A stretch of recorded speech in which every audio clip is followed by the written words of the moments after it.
Hoje, nós vivemos um Brasil em luto. Infelizmente, é o nome do programa de hoje.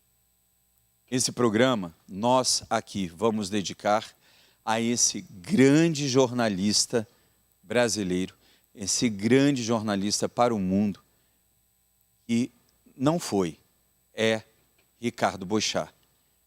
Nesse momento que o país vive tantas tragédias, mas tantas tragédias, me remete a uma frase da minha amiga, um pouco mãe, um pouco irmão, um pouco madrinha, Léia Penteado.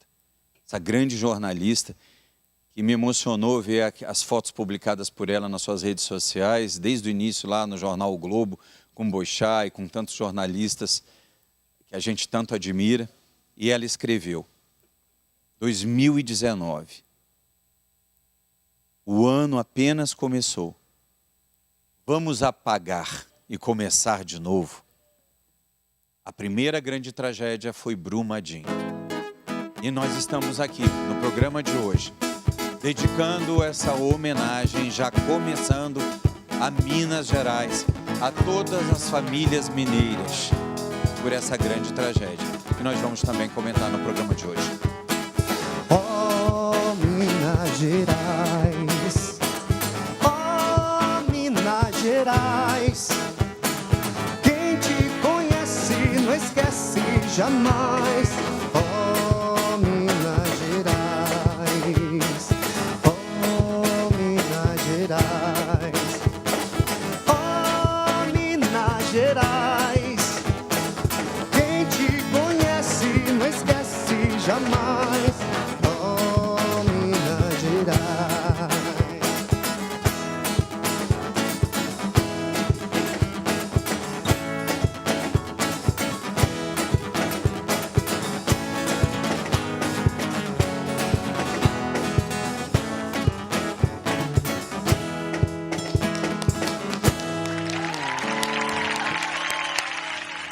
Parece que ainda não caiu a ficha de muitas pessoas, se a gente pensa isso dos familiares, imagina dos colegas, né, e de toda a imprensa. Hermano, como você identifica hoje essa perda para o jornalismo? Você que é o nosso hoje âncora, nosso carro-chefe do nosso jornalismo e também um dos jornalistas mais importantes do país.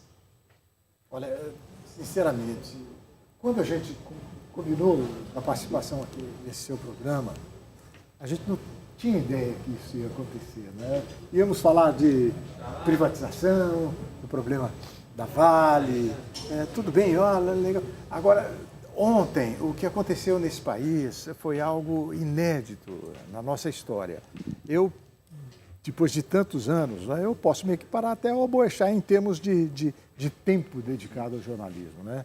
Tanto ao jornalismo escrito como o rádio e a televisão. Mas em toda essa minha trajetória, que não é curta, né, eu não me lembro de um jornalista, da morte de um jornalista, que tenha causado tanto impacto nesse país. E eu tenho até a impressão que o próprio Boechat não tinha ideia de como ele era querido. Eu me emociono ao falar dele, porque, além de ser um bom jornalista, era uma pessoa humana que todos nós devíamos nos espelhar. Era uma pessoa maravilhosa. Então, sabe, toda a nossa equipe ontem, quando a gente soube desse infortúnio, dessa tragédia, foi cometida de um impacto. Eu volto a usar essa palavra, tão grande que foi difícil para a gente executar as nossas funções e fechar o jornal, que entra ao vivo às 7 horas da noite, né? E dá um branco, dá uma coisa. Eu imagino que esse seu programa, essa edição do seu programa está sendo feita, não é, sob esse impacto, né? Sim, nós vamos estar vivendo sim, isso. claro que nós vamos falar sobre todas essas tragédias, porque o ano começou muito mal, né? Nós estamos com uma situação atrás da outra. Eu acho que você nunca teve um início de ano que você não abrisse o seu jornal sempre com uma notícia triste, né? Eu realmente não me lembro, sabe? Que incrível agora, isso. Né, Brumadinho, esse acontecimento também no centro de treinamento do Flamengo no Rio de Janeiro, a morte de 13, sabe, 13 seres humanos num tiroteio no Rio de Janeiro. Sabe o que é 13 pessoas num tiroteio? Meu Deus. Sabe?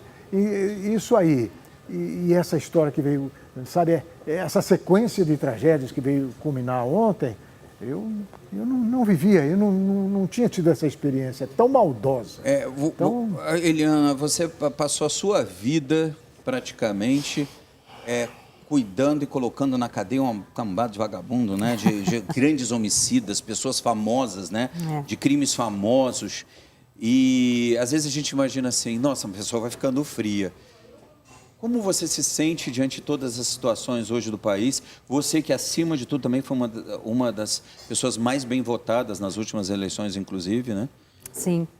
Olha, eu tenho uma sensação de total impotência. Essa que é a verdade. Primeiro porque, enquanto promotora, a gente mais enxuga gelo do que faz outra coisa. A verdade seja dita. Nós temos leis péssimas, nós temos leis feitas para não serem cumpridas, leis para que as pessoas não façam a sua parte. Essa que é a verdade. Então, não adianta entrar um legislativo novo, altamente renovado, né, agora, se as pessoas não se propuserem a mudar todo esse processo penal, todo o direito penal, porque é infame, né? A gente está falando hoje em 190 mortes, mais 100 e não sei quantas pessoas desaparecidas, e as pessoas estão na rua.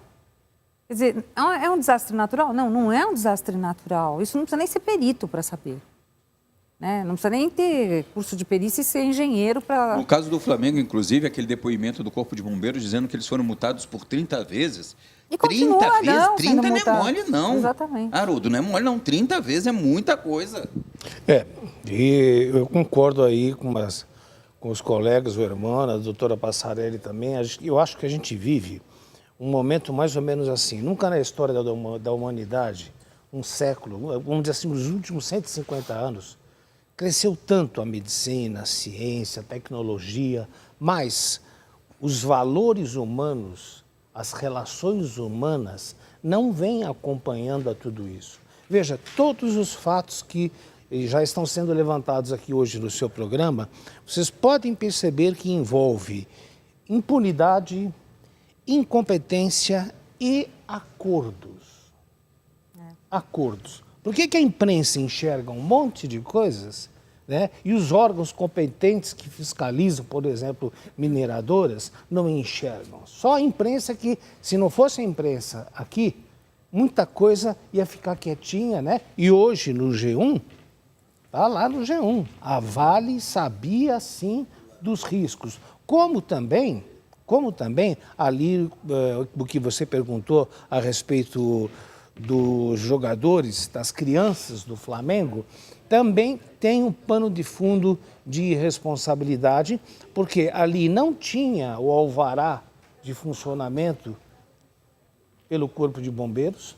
Na realidade, ali não era um centro de treinamento, ali era, me parece que, estacionamento, alguma coisa nesse sentido. Ou seja, tudo errado. As leis existem, mas você sempre acaba vendo que dá-se um jeitinho daqui, um jeitinho daqui. E não é por falta de dinheiro, porque esses clubes, quando contratam, fazem suas negociações, irmão, é sempre assim, contrato de $1 milhão no mínimo. Eu falo, gente, não é falta de dinheiro, né?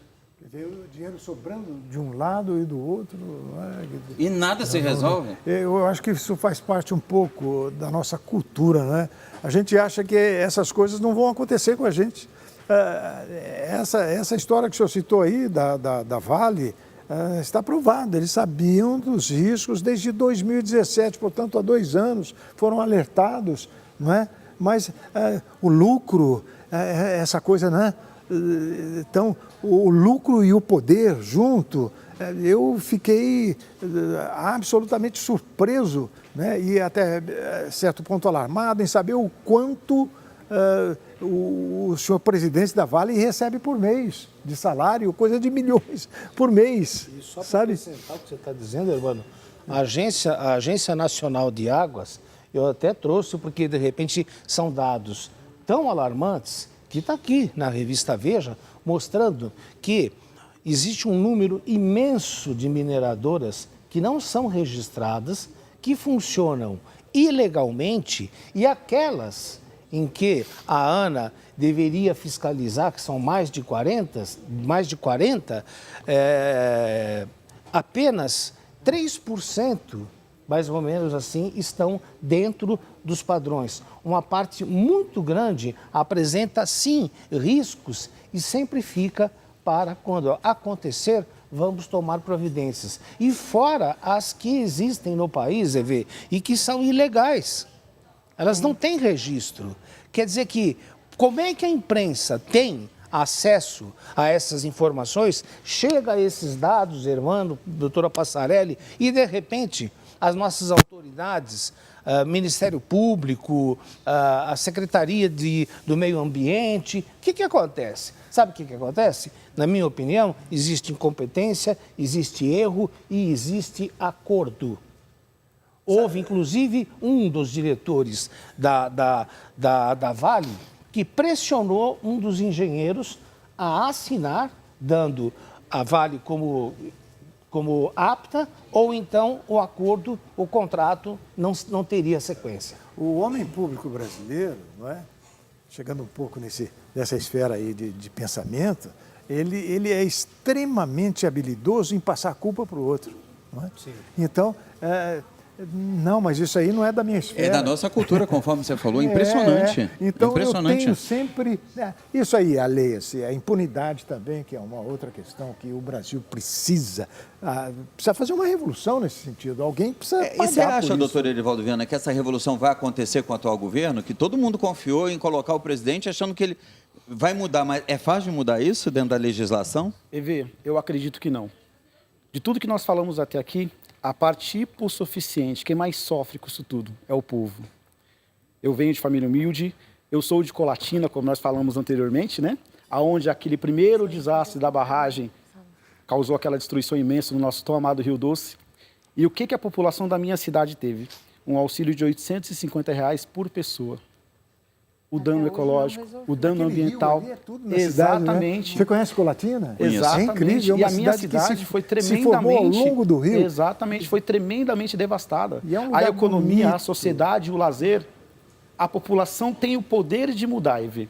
Contudo, hoje, para que nós possamos alcançar essa mudança através da educação, saúde e segurança, de leis falidas, de sistema que está devendo há mais de 50 anos, onde todos sabem e conhecem aonde tem que mudar e como tem que mudar. Só que os acordos e os arrumadinhos, se você me permite, é claro, acabam impedindo o nosso progresso, a nossa evolução. Eu acredito muito no povo brasileiro, acredito muito na minha sociedade. O EV, se me permite, rapidamente, eu queria fazer uma colocação, aliás, até uma pergunta para a doutora Eliana Passarelli. A partir do momento em que nós sabemos que a maioria desses empresários, desses grandes mineradores, sabem sim que tem uma barragem ainda muito primitiva, essa que é a verdade, e sabem sim da possibilidade e do risco de a qualquer momento acontecer um acidente, como a Vale sabia tanto aqui em Brumadinho como também em Mariana. Eles já tinham ideia de que isso poderia acontecer a qualquer momento, inclusive foram avisados. Eles também não podem responder por um crime, vamos dizer assim, de dolo eventual. Eu quero que ela responda daqui a pouquinho, que eu quero aproveitar e falar com o Salomão, que ainda não falei com ele hoje, né? Que hoje está difícil fazer humor no programa, né, Salomão? Porque... Não, foi muito bom você ter pedido minha palavra logo depois disso que o Haroldo falou, porque está muito se focando, falando que é acidente. O Brumadinho foi acidente, mas o valor à vida, aproveitar até que você é franciscano, São Francisco foi padroeiro dos animais, muitos animais foram sacrificados brutalmente, né, em Brumadinho, e se eles falam tanto que as pessoas morreram lá em acidente, e o próprio, segundo que a Vitória que estava me falando, o IBAMA vai multar eles, ou você já multou? Já multaram ontem, segunda-feira. Eu queria saber... Vitória é uma atriz e linda, modelo, Obrigada. atriz, muito obrigado. É a primeira vez que ela vem no Em Revista, Mas é legal ter sempre mulheres bonitas, como a Eliana Passarelli, como a Vitória, que está aqui hoje, né? Mas diga, Vitória, além de tudo é inteligente também. Eu faço jornalismo, inclusive. Me diga, o que você falou a respeito? E o IBAMA ontem, ele anunciou que a Vale está recebendo uma multa de, assim, por dia eles têm que pagar R$100 mil por conta desses acidentes que aconteceu, né? E sem contar que, assim, as pessoas sempre falam em vida, mas o que é uma vida para um ser humano, entendeu? Assim, a gente coloca um animal e uma pessoa. Geralmente, a gente tem como vários exemplos, principalmente no Brasil, as pessoas, a gente idolatra muito os animais aqui, como o cachorro, o gato. Mas aqui pra gente, a gente mata a vaca. Mas e lá na Índia? Lá na Índia é tipo assim, se você encosta numa vaca, tem toda aquela burocracia por trás. Não, por conta que é um ser para eles.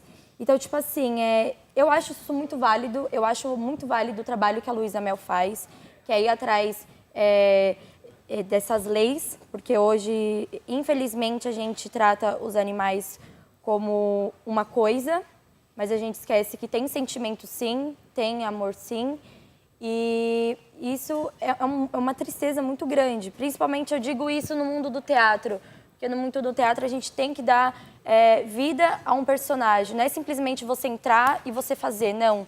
Você tem que saber a história, você tem que saber como, o porquê, você tem que dar uma vida. Então eu acho que isso vai fazendo a gente ter um pouco mais de conhecimento de uma forma geral. E justamente eu escolhi o jornalismo como segunda opção, porque eu gosto muito de ler, gosto muito de escrever, então isso juntou o útil ao agradável, e também o teatro a gente também tem que ler muito para saber. E eu posso dizer que é um papel muito importante, por mais que muitos falam, para ser jornalista não precisa ter uma faculdade, precisa sim, porque ser um jornalista, você colocar ali a cara, a tapa, você entrar dentro de uma favela para mostrar a realidade de pessoas que sofrem todos os dias, e é muito difícil. Aí, irmão, a gente está ouvindo aí uma nova geração presente no programa e falando, eu acho que é aquilo que você pensa também, né? Que hoje em dia qualquer blogueiro é jornalista, né? Isso é o fim da picada, né? Eu acho um absurdo, concordo com você plenamente. Quero aproveitar também e agradecer a Vivi, que mais uma vez está trazendo esses crepes maravilhosos. Marcelo, leva o microfone à tela, que eu não sei se ela está microfonada, ela tem aí? Boa tarde, muito obrigada. E o buffet Visani, cada vez com maior sucesso, né? E hoje eu já vou te dar o seu, tá? Pra você nem brigar comigo. Mas não adianta, ela põe o meu aqui, Ele fala, aí chega no final do programa, eu vou tirar as fotos com os convidados, quando eu vejo, cadê o meu? Ele fala assim, o apresentador não tem. Hoje eu vou fiscalizar o bolso de todo mundo, a segurança está com essa ordem, todo mundo, porque cada um pega o seu e ainda pega o meu. Vivi, mas o Visani atende o país inteiro, né? Opa, nós estamos aí, grande... Todo tipo de festa, né? Atendemos vários tipos de festa. Festa corporativa, com bodas. Você falou para mim até que velório, né? Que você já teve... já foi convidada, porque na verdade tem muitas pessoas, inclusive, que fazem, né, o buffet nos velórios, né? Isso faz parte da cultura até de alguns povos, não só orientais, não, ocidentais também, né? Olha, o EV está abrindo uma nova oportunidade para nós, então os velórios que precisarem estamos à disposição. Não, o programa de hoje é um programa de luto, né? Então não podia... Diga, Salomão. Minha pergunta, já que ela citou da Luísa Mel, no Brumadinho, ela fez a denúncia dos caras atirando do helicóptero para sacrificar animais, né, infelizmente. Queria saber de todos vocês, qual a opinião de vocês, vocês acham mesmo que era necessário fazer aquilo com os animais? O sacrifício, né? No Brumadinho? Ficou muito claro que eles estavam realmente ali protestando contra o sacrifício de animais lá, né? Sim. Sim. A gente vai falar sobre isso, mas para a gente não atropelar as perguntas, queria que você repetisse sua pergunta, Eliana Passarelli, por favor, doutor Haroldo Lopes. Para a doutora Eliana Passarelli, porque aí o G1 e vários outros segmentos da mídia mostrando que a Vale sabia, sim, do perigo dessas duas barragens, né, e fez vista cega com também... Um certo faz de conta que eu não enxergo do meio ambiente, da Agência Nacional de Águas, mas a verdade é que pessoas morreram. Então, a minha pergunta é o seguinte, evidentemente que eu tenho certeza que ninguém construiu aquela barragem com a ideia de matar um animal ou uma pessoa. Mas a partir do momento que faz de forma incompetente, a partir do momento que não há uma fiscalização adequada dos órgãos, e quando há, só há uma assinatura e não uma fiscalização no local. Vocês estão me entendendo o que está por detrás disso. Mas essas pessoas que morreram, essas autoridades, doutora Eliana, não podem responder por um crime de dolo eventual? Devem.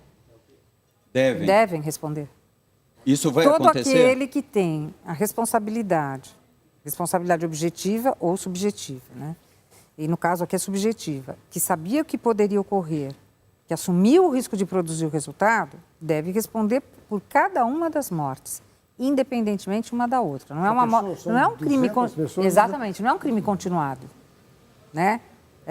Existem alguns juristas dos quais eu não concordo que dizem que uma vida é continuidade da outra, para isso crime continuado, né? Então eu brincava sempre em aula e na faculdade e também no júri, dizendo assim: então eu mato 2 pessoas, pego metade do seu corpo daqui para cima, pego a metade da outra vítima, grudo e nós temos uma pessoa aí, entendeu?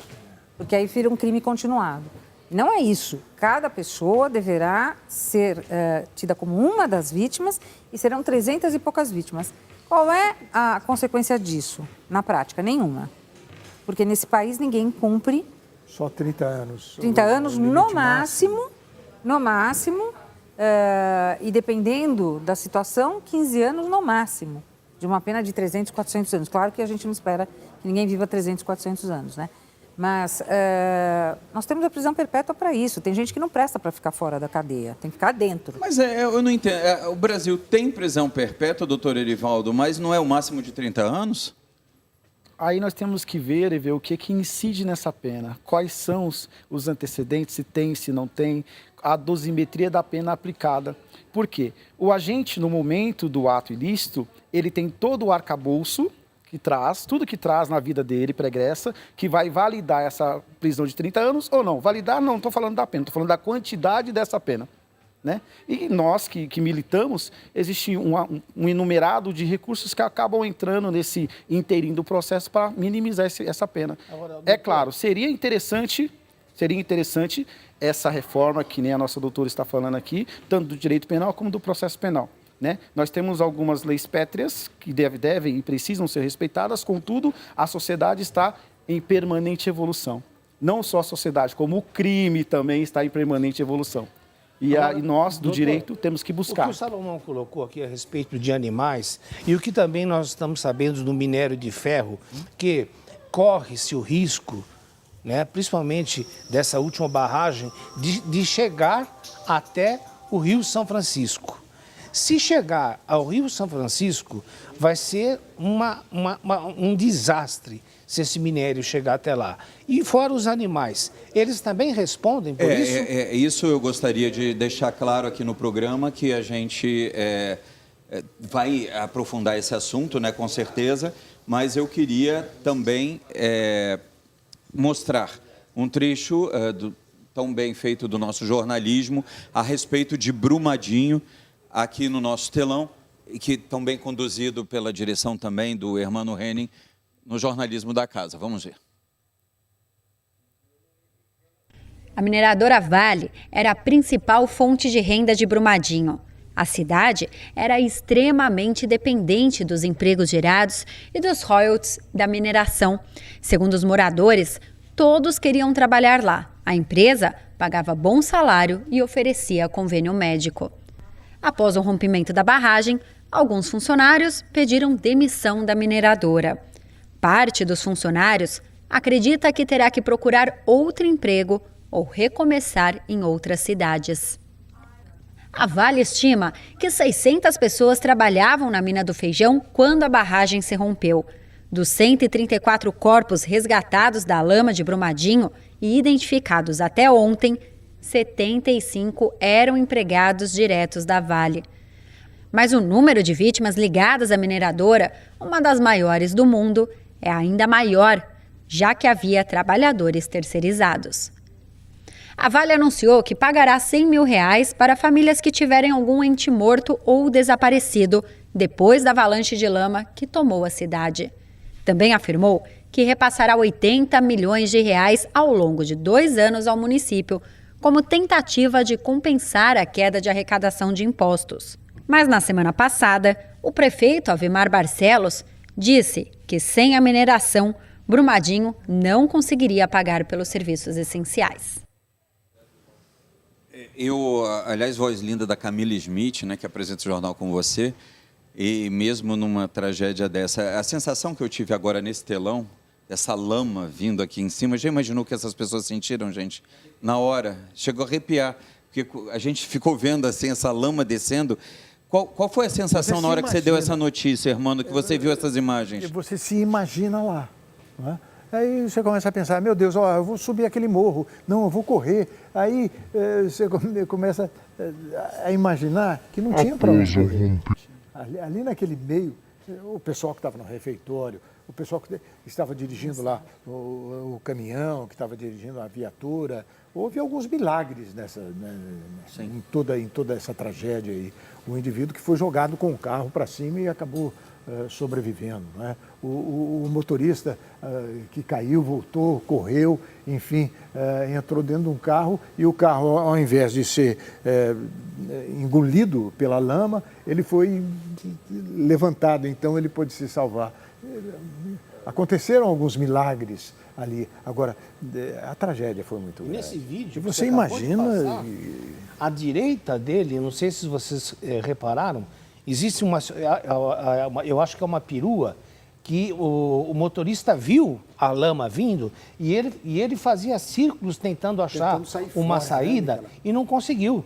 Só que ele parece que milagrosamente, apesar do carro ter sido engolido, ele se salvou. Mas a gente vê o desespero dele enquanto a lama não chegava e não conseguia sair. Aí, ó, à direita desse vídeo, na parte superior, olha, ele tentando buscar uma saída. Gente, a sensação da gente que está sentado aqui, com esse telão que é digital, né, que é em 3D, que como a gente fica pensando como as pessoas sentiram na hora. Parece aqueles vulcões, né? Parece vulcão, as lavas de vulcão. Aquelas imagens que a gente quando fala assim, o Brasil não tem tragédia, tem. Infelizmente tem. Mas a gente que provoca, Só que não é natural, foi provocada por nós.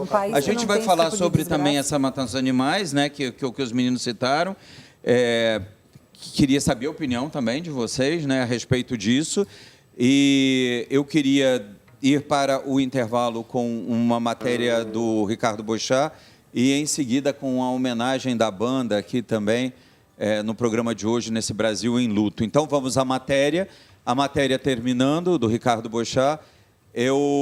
Que também vamos discutir sobre isso, sobre a questão de manutenção, né? Uma empresa particular que é paga, muito bem paga, para um helicóptero que dá essa pane. Ainda não podemos julgar, né, Eliana Passarelli, porque não tem ainda a perícia completa, né, Hermano? Mas é um problema que foi mecânico, né? Aliás, cá entre nós, lembra daquele filme, um filme adolescente de paranormalidade, que a pessoa não morria de um jeito, mas ela tentava escapar da morte porque ela previa e não adiantava que era a hora dela? Premonição. A gente para... Premonição. Não dá para parar para pensar... O cara apertou o botão, deu pane no helicóptero, mas vamos conseguir sair. Achou a pista, tinha como pousar, aí vem o caminhão e pegou. Era a hora. Às vezes a pessoa fala, mas você acha que existe a hora? A gente deixa essa pergunta no ar para ver o que vocês pensam, eu acredito.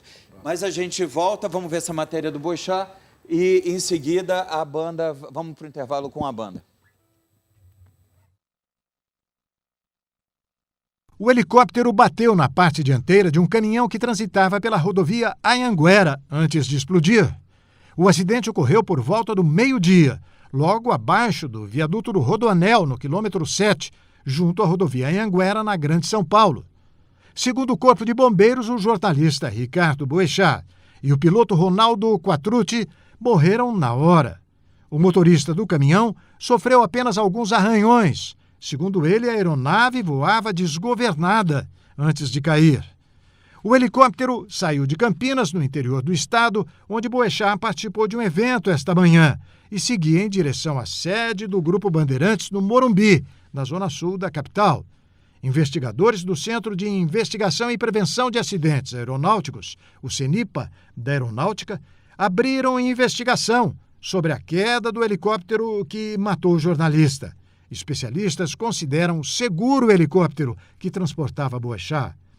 Âncora do Jornal da Band e da Band News FM, Ricardo Eugênio Boechat passou pelos principais jornais do país, como o Globo, o Dia, o Estado de São Paulo e Jornal do Brasil. Trabalhou ainda na Rede Globo e no SBT. Boechat ganhou 3 prêmios ESSO e foi o único a vencer em 3 categorias distintas do prêmio Comunique-se: âncora de rádio, colunista de notícia e âncora de TV. Boechat também foi eleito o jornalista mais admirado na pesquisa do site Jornalistas e Companhia em 2014. No Twitter, o presidente Jair Bolsonaro lamentou a morte de Boechat. Minha solidariedade à família do profissional e colega que sempre tive muito respeito, bem como do piloto, que Deus console a todos. Ricardo Boechat deixa a esposa Verusca e 6 filhos. Se guardar debaixo de 7 chaves dentro do coração. Assim falava a canção que a América ouviu. E quando canta chorou ao ver seu amigo partir. Mas quem ficou, o pensamento voou, com a lembrança que o outro voou. E no pensamento ficou, e o canto chorou, com a lembrança que o outro voltou.